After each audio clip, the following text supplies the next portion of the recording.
America's southern border as bad, with millions of undocumented migrants pouring into the United States. But it's much, much worse than anyone could ever have imagined. Have a look at this extraordinary Fox News report. Director of Immigration and Customs Enforcement confirms that more than 13,000 illegal immigrants convicted of murder have been caught at the border and then released into the United States.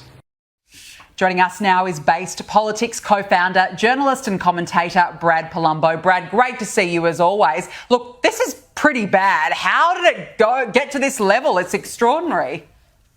This is sheer and utter madness. I mean, I think most Americans, Democrat or Republican, left or right, would agree that it's insane to just release convicted criminals into your country.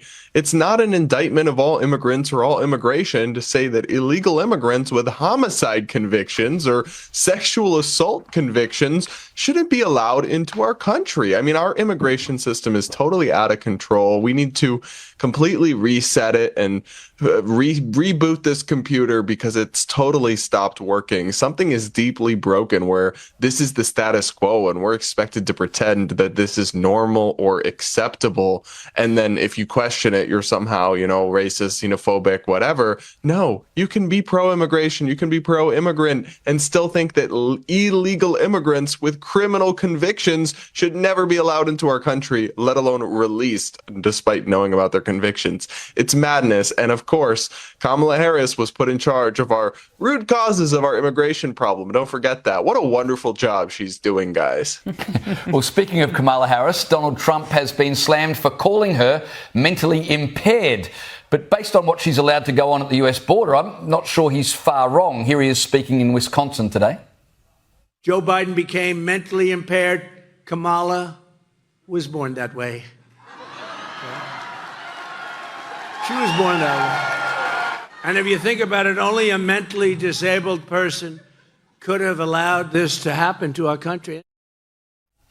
Here's what amazes me, Brad. People online are more upset that Donald Trump used the term mentally impaired than they are about the damage Kamala Harris has done to the country. Which is the greater crime? Saying something a little nasty and maybe a little politically incorrect, or essentially what amounts to treason, which we've seen on the southern border? Well, yeah, I just can't get over the fact that people are stunned that Trump said this, as if this is some new offensive frontier for Donald Trump. I mean, on the scale of offensive things he said, this is like number 1,000. So is it the kind of language you'd like to see from a statesman? No, it's not. But if that was going to change anybody's mind about Donald Trump, it would have a long time ago. And yeah, look, I'm more concerned about the actual policies and the status quo that's impacting Americans than I am about the politeness of the word choice of political candidates at this point. And I think most Americans relate to that. Do we want civility to make a comeback in our politics? I think we do, but that ship has sailed a while ago now. And this, all things considered, isn't some insane thing to say. I mean, people do talk like this, whether elite liberals in coastal cities like to acknowledge it or not. So I think it as outraged as they want, but most Americans are hardly going to be scandalized by those comments. No, definitely not.